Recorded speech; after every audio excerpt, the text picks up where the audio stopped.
Oke, hari ini kita bakal bedah satu cerita klasik dari Kisah 1001 Malam. Ceritanya ini penuh misteri, pengorbanan, dan satu pertanyaan besar, apa sih kehormatan itu sebenarnya? Yuk kita langsung mulai aja. Cerita ini langsung dibuka dengan kata-kata yang, wah, misterius banget dari seorang tahanan. Dia bilang, potong tangan itu lebih ringan daripada dipermalukan.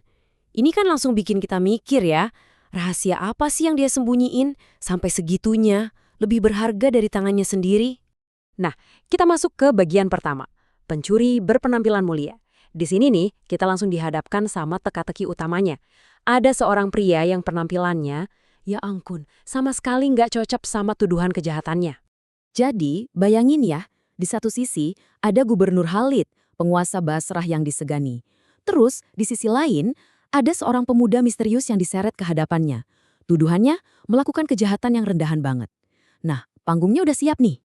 Nah, ini dia yang bikin gubernur bingung setengah mati. Coba deh lihat. Penampilannya itu tampan, rapi, sikapnya lembut. Kayak orang terhormat lah. Tapi tuduhannya pencuri biasa yang ketangkep basah. Jelaskan, buat sang gubernur, ini semua nggak ada masuk akalnya sama sekali. Oke, kita lanjut ke bagian kedua. Kecurigaan sang gubernur. Karena kontradiksinya ini kuat banget, gubernur akhirnya ngerasa, oke, gue harus turun tangan sendiri nih. Dimulailah interogasi yang tegang, soalnya ya gubernur nggak percaya aja, masa orang kayak gini jadi pencuri? Kita bisa banget ngerasain keraguan gubernur di sini. Dia benar-benar nggak bisa nyambungin antara penampilan si pemuda sama tuduhan pencurian. Dia nanya, kenapa? Dia butuh penjelasan. Dia nyari-nyari alasan kenapa hal yang kayaknya mustahil ini bisa terjadi. Tapi jawaban si pemuda ini malah bikin makin penasaran. Bukannya minta ampun, dia malah nantangin gubernur buat langsung aja jatuhin hukuman. Kayak bilang, udah lakuin aja. Dia lebih milih nasibnya daripada buka rahasia. Wah, misterinya jadi makin dalam kan? Langkah gubernur selanjutnya ini, wah luar biasa banget. Saking penasarannya, dia sampai nawarin jalan keluar buat si pemuda. Ini nunjukin kalau dia tuh yakin banget. Pasti ada cerita lain yang jauh lebih besar di balik semua ini. Tapi apa yang terjadi? Si pemuda ini nolak mentah-mentah semua bantuan. Dia kekeh sama pengakuannya. Seolah-olah ngaku salah itu satu-satunya pilihan, dia benar-benar maksa hukum buat jalan terus, nggak peduli risikonya apa. Masuk bagian ketiga, hari hukuman. Ya, karena semua jalan udah buntu, ceritanya pindah ke alun-alun kota. Suasananya pasti berat banget, tegang, karena hukuman yang ngeri itu bakal segera dilaksanain. Coba deh bayangin suasananya, satu kota ngumpul semua. Tapi yang kedengeran itu bukan cemoohan loh, malah isak tangis. Terutama dari para perempuan yang nggak tega ngelihat pemuda yang kelihatannya mulia itu bakal dihukum sekejam itu. Waduh, akhirnya udah deket banget. Algojo udah siap, pedangnya berkilauan, udah terhunus, hukuman udah di depan mata, dan kayaknya nggak ada lagi yang bisa nunda ini semua. Bahkan para hakim pun ikutan ragu. Mereka sampai coba cari-cari celah hukum di detik-detik terakhir. Mungkin nilai barangnya kecil, mungkin dia punya hak atas barang itu. Pokoknya segala cara dicoba buat nyelamatin tangan si pemuda. Tapi lagi-lagi, si pemuda ini sendiri yang nutup pintu keselamatannya rapat-rapat.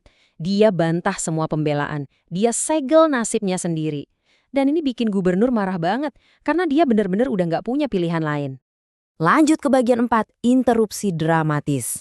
Nah, pas semua harapan udah kayaknya hilang, tiba-tiba ceritanya belok tajam, bener-bener nggak terduga.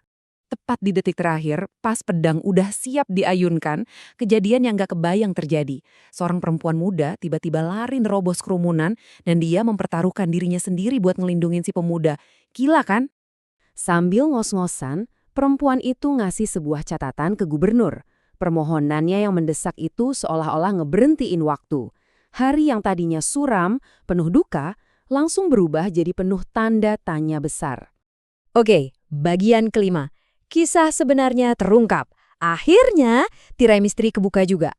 Catatan itu mengungkap semua kebenaran di balik kejahatan aneh dan sikap keras kepala si pemuda dari tadi. Dan inilah dia jawabannya. Jadi si perempuan ini jelasin semuanya. Ternyata pemuda itu bukan pencuri. Dia datang buat nemuin si perempuan, kekasihnya. Dia lempar batu buat narik perhatian, ayah sama kakaknya denger dan keluar. Nah, buat ngelindungin kehormatan si perempuan, pemuda itu langsung ngambil barang-barang dan pura-pura jadi pencuri. Wow, dia rela ngorbanin segalanya, reputasinya, kebebasannya, bahkan tangannya, demi orang yang dia cintai. Ini pengorbanan yang luar biasa. Begitu tahu cerita sebenarnya, gubernur langsung gerak cepat. Dia langsung ngelihat ada kemuliaan di balik semua tipu daya itu. Dia bilang, pemuda ini nggak pantas dihukum, malah dia pantas buat dapetin apa yang dia mau. Keputusan pertama gubernur. Si pemuda disuruh bayar 10.000 dirham ke ayah si perempuan. Eits, tapi ini bukan denda ya. Ini semacam tebusan buat kehormatan keluarga yang sempat keganggu. Wah, bijaksana banget kan? Tapi gubernur nggak berhenti di situ. Dia ngeluarin 10.000 dirham lagi, dan kali ini dari kantongnya sendiri. Buat apa? Buat mahar si perempuan. Ini kayak hadiah dari gubernur buat cinta dan pengorbanan mereka berdua. Dan begitulah akhir ceritanya. Hari yang awalnya penuh ketakutan dan air mata, malah berubah jadi perayaan cinta dan kebijaksanaan. Di depan semua orang, hukuman dibatalin dan diganti sama pernikahan yang nyatuin dua kekasih ini. Happy ending! Cerita ini ninggalin kita sama satu pertanyaan yang dalam banget. Jadi, apa sih ukuran kehormatan yang sebenarnya? Apakah cuma soal reputasi, soal apa kata orang, atau sesuatu yang lebih dari itu? Yaitu kesediaan kita buat berkorban demi ngelindungin apa yang kita cintai. Nah, ini jadi bahan renungan buat kita semua.